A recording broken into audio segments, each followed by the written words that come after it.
What's your y'all? Well, better late than never, but I didn't feel it was right that I not put out a post about tomorrow's Black Eyed Susan, a grade two at Pimlico, the 13th race on the Friday card, running a mile and an eighth for the 3-year-old fillies. Now, I got to tell you, looking at this field, this is a grade two in name only. Let's face it, most of these horses have come out of optional claimers or allowance races, and very few of them were on the Oaks Trail. So to say this is a grade two, I think is stretching it quite a bit. Now, that's not to say this isn't a good betting race because I think it is. There are a lot of horses in here. There's a lot of vulnerability all the way around.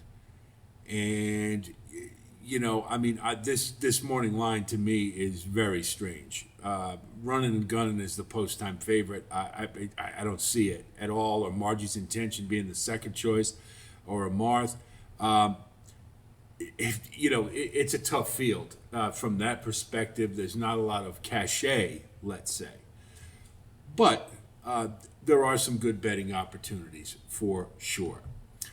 Going to look at the field, and we see Liam in the dust is the lone speed on paper. I think he will be getting a fair amount of challenge from Moon Cachet as well as Paris Lily.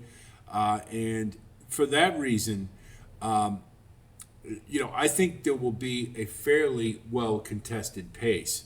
I don't know how lickety split it will be, but it's going to be pretty quick. And for that reason, looking at the front runners, Liam in the Dust just doesn't impress me. Hasn't all the way through on the Oaks Trail at 2, at 3. The last race was probably the best race this horse has run and didn't win in an optional claimer, lost to Paris Lily. I will say this, was getting to Paris Lily. So it did show some perseverance on Liam in the Dust's part. But this is a horse who's looked like distance maybe was not her friend earlier in the career. The mud's going to help if it is in fact muddy at Pimlico. It may be, but I don't see this horse taking him all the way. Princess Aaliyah is a $1.2 million bust. This horse just isn't good enough. I think this horse is in there because the coach is hoping maybe she can suck up for third. In a graded stakes race. This horse just isn't good enough, has a very deliberate way of moving, is very one-paced, and I don't think has any chance in this race. To me, it was one of the easier tosses. Margie's Intention couldn't beat Blue Fire at the fairgrounds in state-bred stakes races, Louisiana-bred stakes races. Now, what's the change? Obviously, going to Brad Cox from Brendan Walsh. Is that a big step up? No, it's a step aside. Brendan Walsh is an excellent trainer. There's been a layoff. Perhaps there's been some growing. Perhaps this one, under Brad Cox's care, will run better. But why wasn't this horse in stakes races at 2 or at 3? In graded stakes races. Hasn't run a race commensurate with a graded stakes caliber. And I think is vastly is in vast underlay at 3-1. I just can't do it. I just don't see enough there. That last race against Blue Fire, if this one had real quality, would have run her down and didn't. Now that's not to say that Blue Fire is a bad horse. Blue Fire is a nice horse, but is also a Louisiana bred running in Louisiana bred stakes races at the fairgrounds, and I just don't see that. To me, the step up here would be miraculous. Now, is Margie's Intention on a par with all the other horses in here? Pretty close. But at 3-1 in a race like this, can't do it. I'll let her beat me. Just can't do it. So, my main thing in this race was looking for horses with upside that look like they have got a right to move forward. Margie's Intention might be one of those. Might. But from her record at 2 and 3, it's hard for me to see a quantum leap forward that would put her as the second choice in a graded stakes to win this race. That's really my big problem. Now, Paris Lily, on the other hand, won the last race. It was an optional claimer. It was for 200K, so it was a good purse.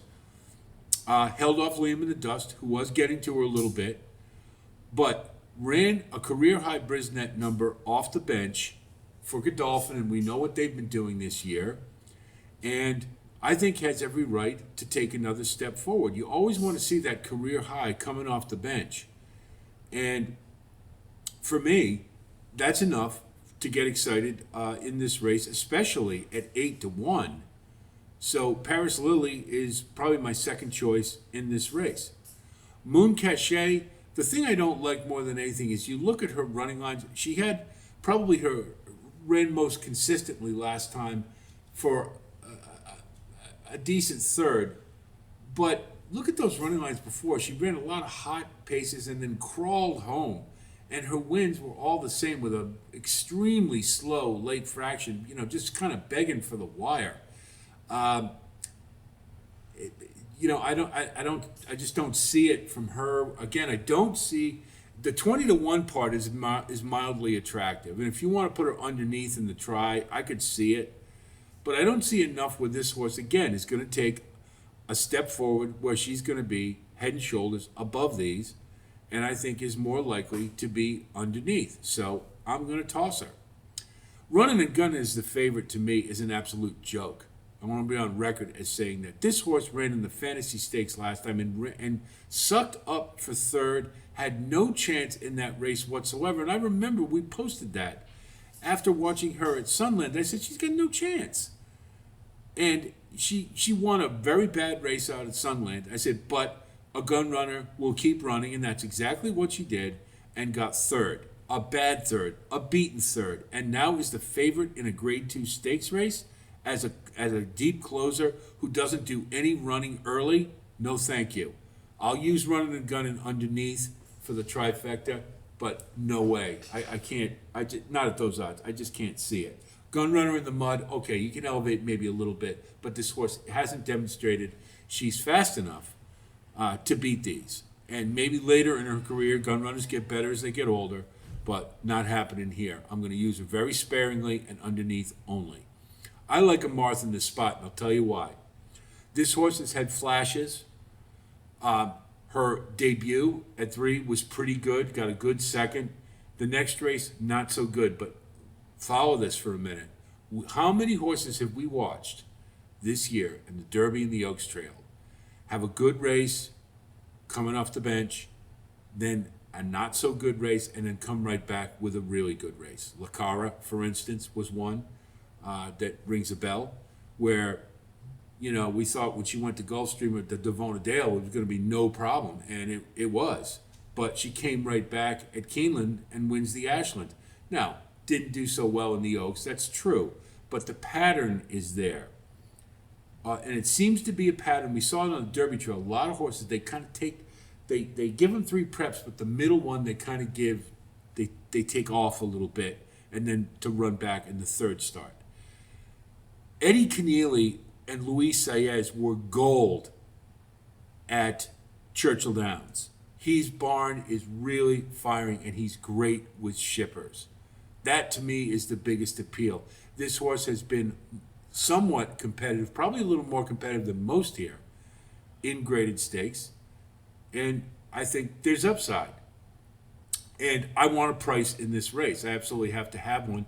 I hope I can get better than 4-1, but so I'm going with a Martha. You got a hot barn, you got a great jockey, and a field that is, rife with vulnerability. So I'm going to go with the Martha. Kinsey Queen is a closer that, she won her last race, but was pretty much, kind of average at the allowance level. Again, stepping up. Admittedly, this is more of an allowance race than it is anything else, but I don't see enough upside. I think she is what she is.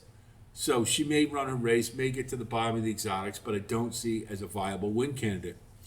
Reply, I'll be honest, watched the last race, her second start, wasn't wowed by it, seems a plotter, but took a step forward around 2 turns, and perhaps has some upside, can move forward off that second start. So at 8-1, I will use Reply. I am not excited about it. I don't see this horse having the kind of kick to win this race, but in the mud, hey, she's got a shot just as good as anybody, and you do get some decent value. It's not often you get Todd Pletcher at 8-1, so I'll take that.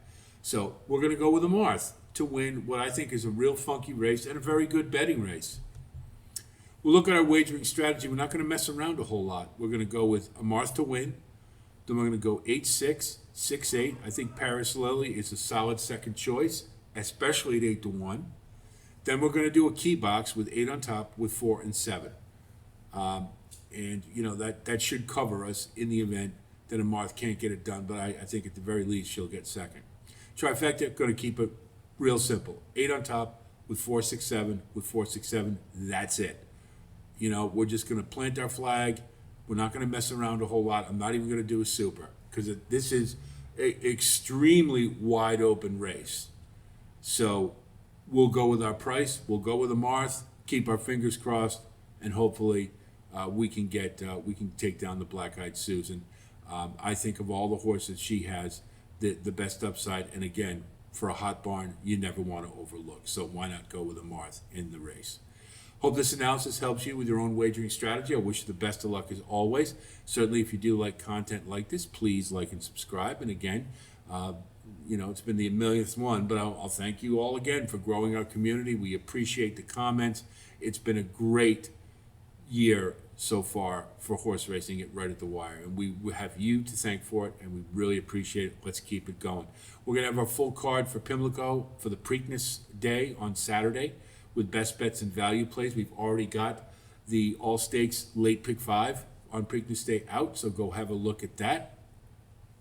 And we'll certainly have more coverage continuing throughout the Belmont, so stay tuned for that. Saratoga, Del Mar, and beyond the Breeders' Cup, everything.